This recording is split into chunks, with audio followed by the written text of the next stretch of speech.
Well, hello, everyone. I'm James Dobson, and you're listening to Family Talk, a listener-supported ministry.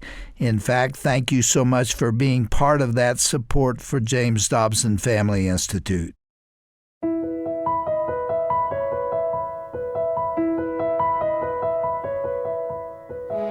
Well, hello, everyone. I'm Roger Marsh, and you're listening to Family Talk, the broadcast division of the Dr. James Dobson Family Institute.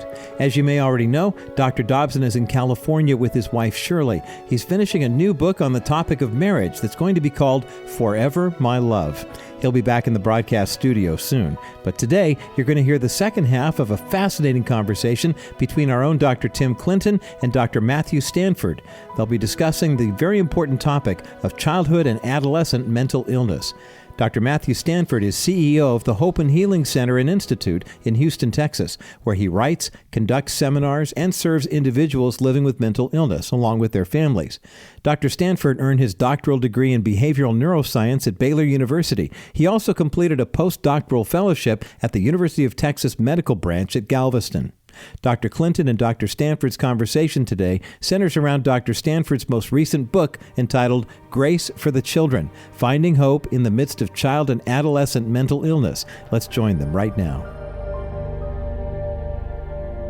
Matt, so great to have you back. And one of my favorite subjects is mental health in the church. Today, it just goes up another level. Mental health, our kids, and the church.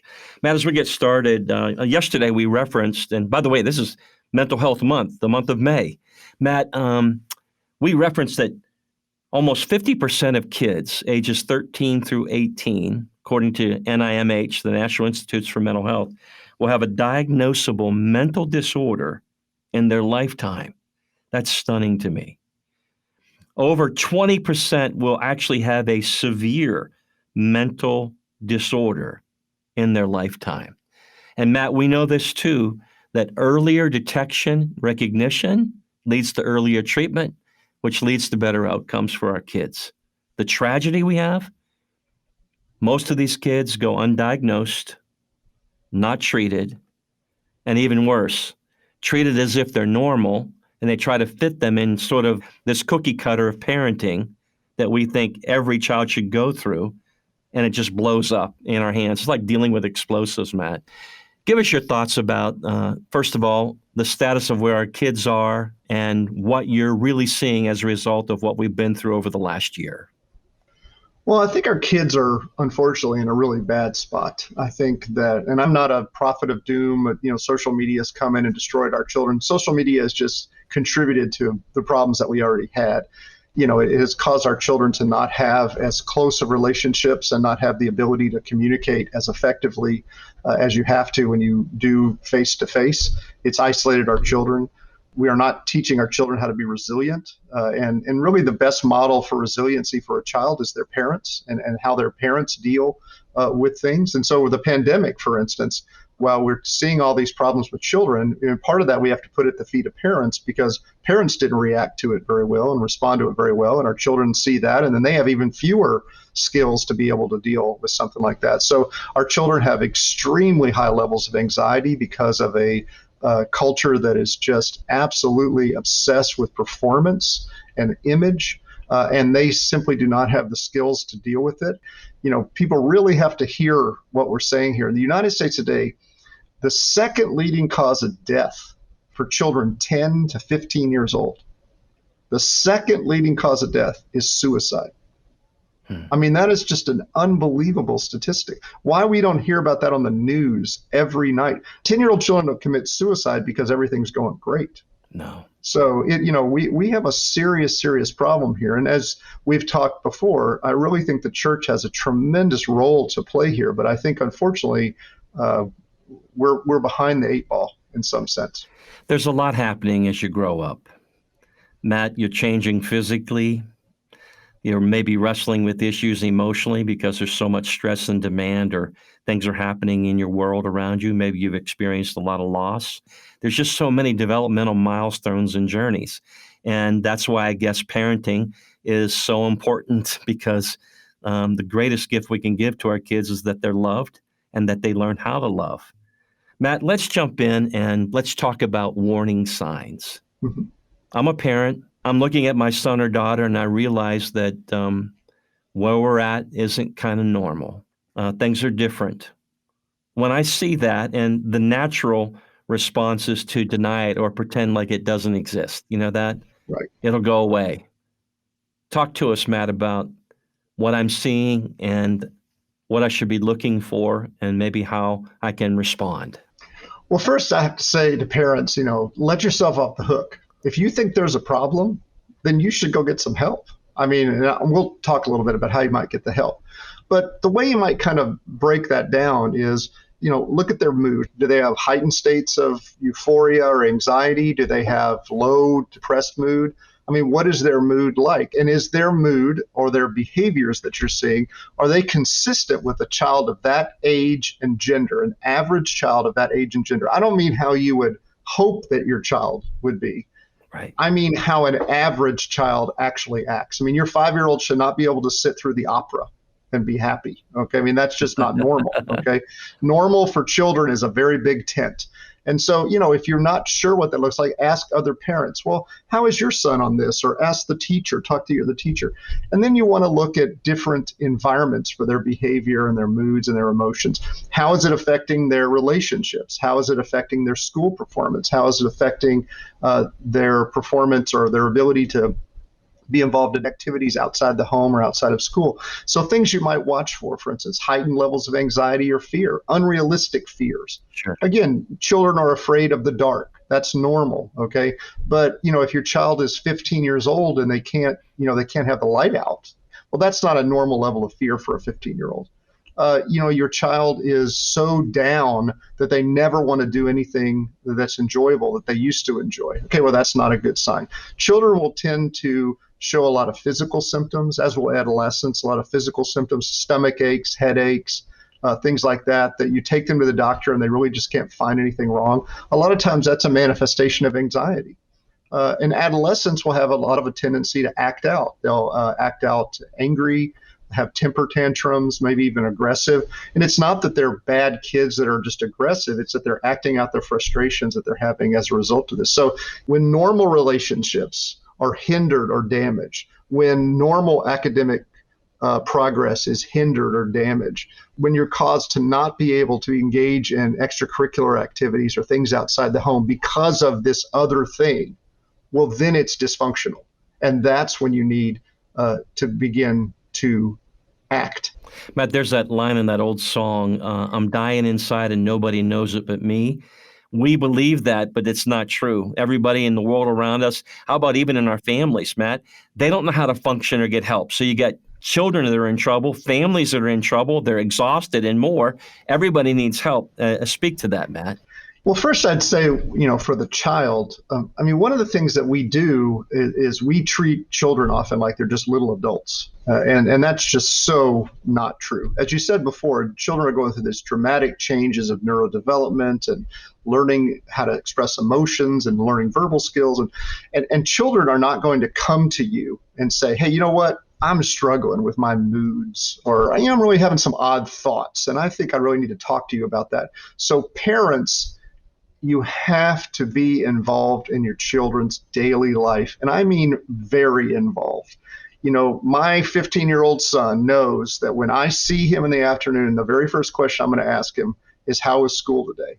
And he's going to grunt at me and, kind of growl and try to get out of the room, but I'm not going to let him go. I want to know, how was school academically? Did you have a test? What did you do today? How was school socially? We go through that. Who did you eat lunch with?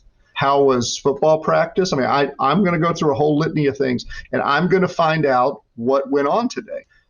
Because if there's a problem, that's how I'm going to figure out that there's a problem.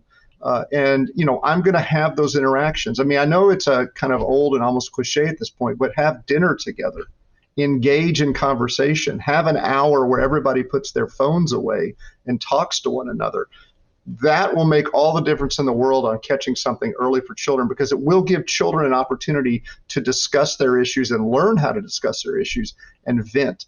For parents who have a child who's struggling, there is no reason that you have to do this on your own. Find a support group for families with a child that have that illness.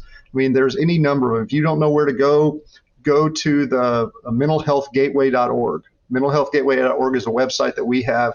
It'll help you find support groups around the country as well. Go to AACC's website, American Association of Christian Counselors. They will help you find support groups through there. I mean, find a support group, find a pastor, find a set of friends that have children that struggle with the same thing, and don't do this on your own. Learn what's worked for them, learn what didn't work for them, share what's on your heart, and that will make all the difference. If you fall apart, who will care for your children? So give your children an opportunity to discuss things long before they ever have problems. Be involved in their life, know their teachers. This will help you know if there's a problem. It'll also help you if there is a problem. And then get the support that you need to care for your loved ones. And I mean, emotional support, spiritual support. If you're in a church that you do not feel like you can share with the leadership of that church about what's going on with your child, you need to find another church. Absolutely. And there are churches out there where you can share that. Matt, in your book, Grace for the Children, Finding Hope in the Midst of Child and Adolescent Mental Disorders, you address a number of issues. I want to talk just for a moment about depression in our kids. It's like those two words don't go together, but they do, Matt. We're seeing increasing numbers of depression among our children and adolescents. Talk about depression for a moment and what happens to a child's heart, their soul in that journey, and how often we push them to, quote, just snap out of it. Explain it to us real quick. Right. I mean, depression can happen at any age. I mean, you can have a 5-6-year-old child that has depression.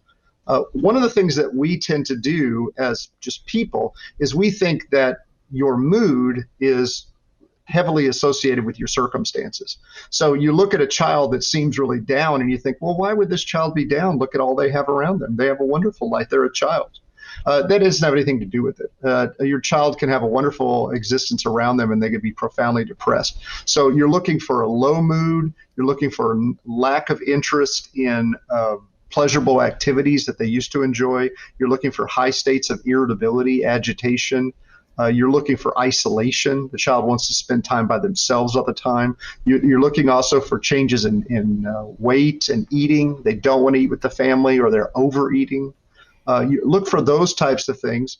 If it's depression, that's something that you're going to see both in the school setting and in the home setting. It's not something that's just going to happen in one environment or the other. And if you're seeing those things, you simply need to take your child to a mental health care provider and have them assessed. That's not something that you as a parent can just talk your child out of.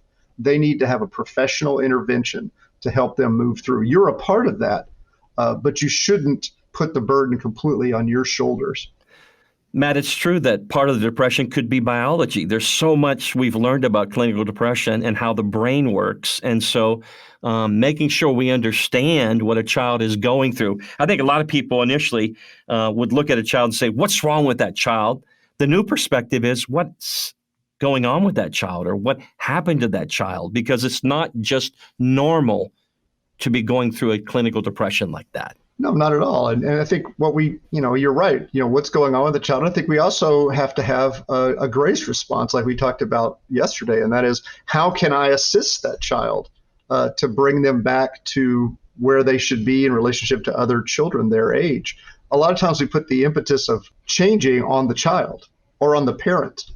And we wouldn't necessarily do that to a person that was an adult and struggling with a very similar type of thing. So, just step back for a moment and think about a 6-year-old child who has very little understanding of emotions and feelings and certainly no thoughts of how their brain works and things like that.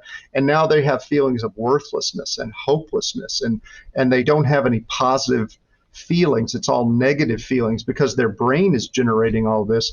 They have no idea what's going on. They don't know how to walk out of that. They don't know how to even ask for help. So that's a much more discouraging situation. And then even an adult that's struggling with that, because at least an adult might have some awareness to say, I'm depressed. I don't know how to not be depressed, but I'm depressed. The child doesn't even have that. They don't even have a word for it. So they're fully lost. And it's only through assisting the parents that we'll be able to help them move forward. Matt, I want to ask you also about disruptive disorders, maybe intermittent explosive disorder, things like that we've learned about. And there's a lot more information out there that we've become aware of on why kids behave the way they do. Well, I think you really nailed it with that last statement. And that is, we have to stop looking at a child and just assuming that we know that's a bad kid and that's the way why he's acting like that. And I can just, I'm going to tar and feather him and I'm going to get him going right. We have to ask ourselves, why is this child acting this way? And the answer is not always bad parenting. In fact, more often than not, the answer is not bad parenting. There is a reason that children act the way they do, good or bad. Okay. And so if a child is acting out, there's a variety of reasons. That child may have been abused. That child may have a neurodevelopmental problem. I mean, who knows what could be going on with that child? So just assuming that you know what is wrong with that child, which, again, as you said, a lot of times in a church setting, we think about it as just a behavior problem, and we're going to just discipline it out of him. Well, the reality is, let's imagine just for a moment that child is being neglected at home emotionally. Getting screamed at, yelled at, or watching violence all the time. Absolutely. And now they come to church. One of their parents brings them to church, and they're acting out in class. And then what you're going to do is you're going to discipline that out of them. Well, all you're doing is you're just proving to them everybody in the world just abuses them. That's all. You don't even know what's wrong with them. You don't even ask. So that's what we have to do. We have to stop judging. We have to step back and say, I want to help this child. And the only way I can help this child is I'm going to have to gather some information. So let me talk to the parent. Let me observe the child. Let me see what's going on here to see how I can assist them. And that will make all the difference in the world. Matt, with that, Dr. Dobson reminded us that when you look at childhood discipline, first of all, you want to look at the issue of willful defiance versus irresponsibility. Leaving a bike out in the yard, and then meaning just you forgot about it because you're, a 6-year-old kid, you forgot to put it back in the garage, is different than being defiant. Those kind of lenses are what we need to bring to the church. It's what we need to bring to those who are in caregiver roles. It's what we need to add to our understanding as we look at the world around us and try to minister to people. No, absolutely. I think what we want in the church a lot of times is a quick fix. And so, we've got kind of our 2 or 3 kind of responses to whatever it might be. And we're not willing to even try to figure out what's going on before we just respond. Something we haven't even talked about that could be a whole nother scenario is, one 12-year-old child can be very immature and another 12-year-old child can be tremendously mature. So like you said, the child who leaves the bike out in the yard, you have a 12-year-old child that has the maturity of a 6-year-old. You have a 12-year-old child that has the maturity of a 20-year-old. They could be very different. So normality in children is a big, big tent. We've got to stop narrowing that down, and we have to start working with children individually. So let's say a child shows up and acts out in the Sunday school class. The first thing you should do is have a conversation with the parent. Is your child ever acted like this at home? Have they ever acted like this at school? Let's find out why they acted like this. Because unless you find out why they're acting the way they are, it's going to be real tough to keep them from acting that way again. If indeed that's a problem behavior. You also have to ask yourself, have I set up a structure in which a normal behavior in a child is seen as a problem behavior because of the rigidity of the system that I've set up? 5-year-old children do not enjoy the opera. I just say that all the time. I mean, I know people that think their kid ought to just be able to sit through the longest, most boring church service they've ever been to. And that's just not normal. Matt, one other issue that comes up often is the issue of medication in our kids. And I know we need a balanced perspective here because there is such a thing as over-medicating kids. There are also a lot of kids who are under-medicated who are not getting what they want. Matt, we also know that, for example, in treating ADHD, you hit puberty. What may have worked prior to puberty and what is going to work after puberty could be very different. In other words, it may have a reverse effect. So management here, med management becomes really important. But can you address it? Because I think a lot of parents get worked up and a lot of people get confused when it comes to medication in kids. I mean, kids, again, they're not just little adults. And so they're going through significant neurodevelopmental change as they're growing. So it's harder to treat them with medication than it is an adult because you don't have a stable base. Also, another problem is that most psychiatric medications have not been tested on children. So, my recommendation to parents is this. If you take your child to a mental health care provider and they say, we have assessed a child, we want to have a child assessed. We want to do a psychological assessment to determine if a child meets criteria. That's the first thing you do. You do not put a child on medication unless that child has been assessed to determine that they truly meet the criteria for an illness, which means you don't go to your pediatrician and say, well, the teacher said she thinks he has ADHD. What do you think? Okay, well, here's some prescription.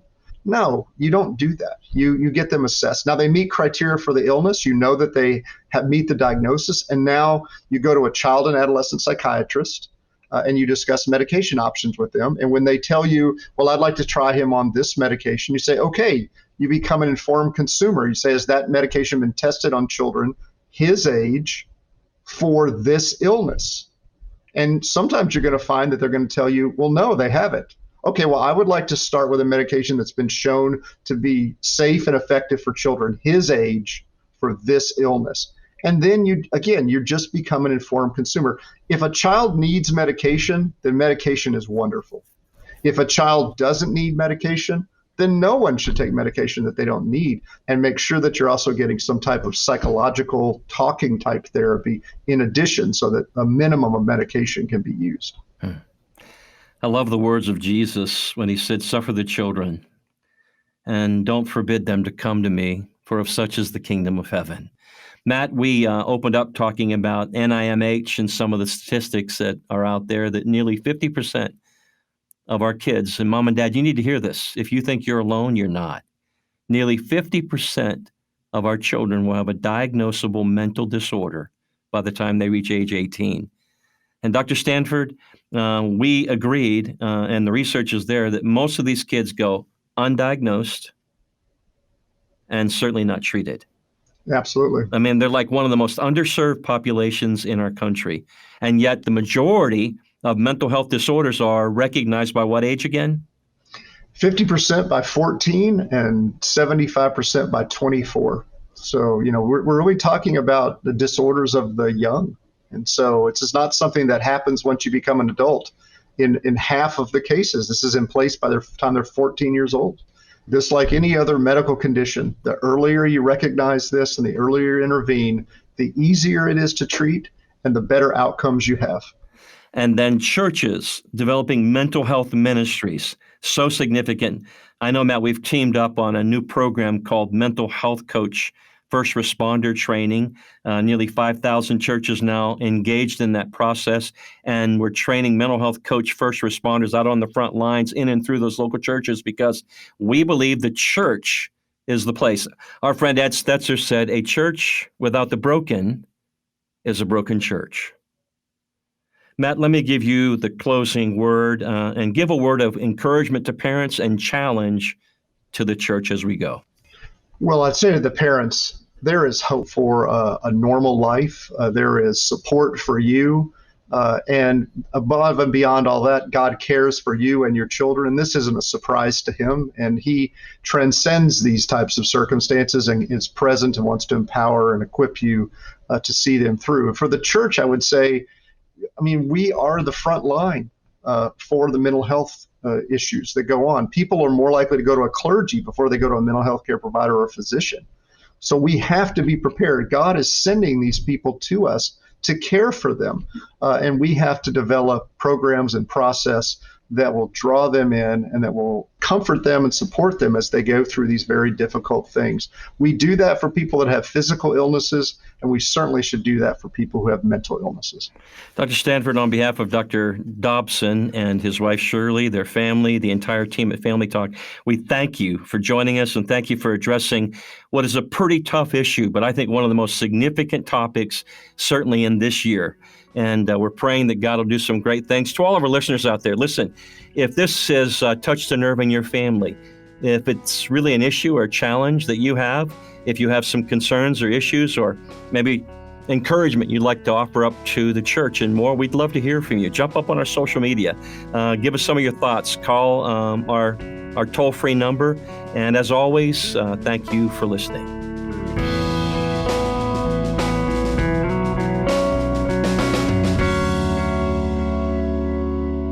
Well, that was the conclusion of Dr. Tim Clinton's conversation with Dr. Matthew Stanford on the topic of mental illness in childhood and adolescence here on Family Talk. We hope that you've been encouraged by their wisdom and insight shared today. And like Dr. Clinton just said, if you'd like to add to the conversation, share your story, or talk with like-minded believers, be sure to visit our Facebook page. Just go to facebook.com and search for Dr. James Dobson's Family Talk. By the way, you can learn more about Dr. Matthew Stanford, his books, and his ministry by visiting our broadcast page at drjamesdobson.org. That's drjamesdobson.org/broadcast. Thanks so much for making us a part of your day. I'm Roger Marsh. Have a blessed day.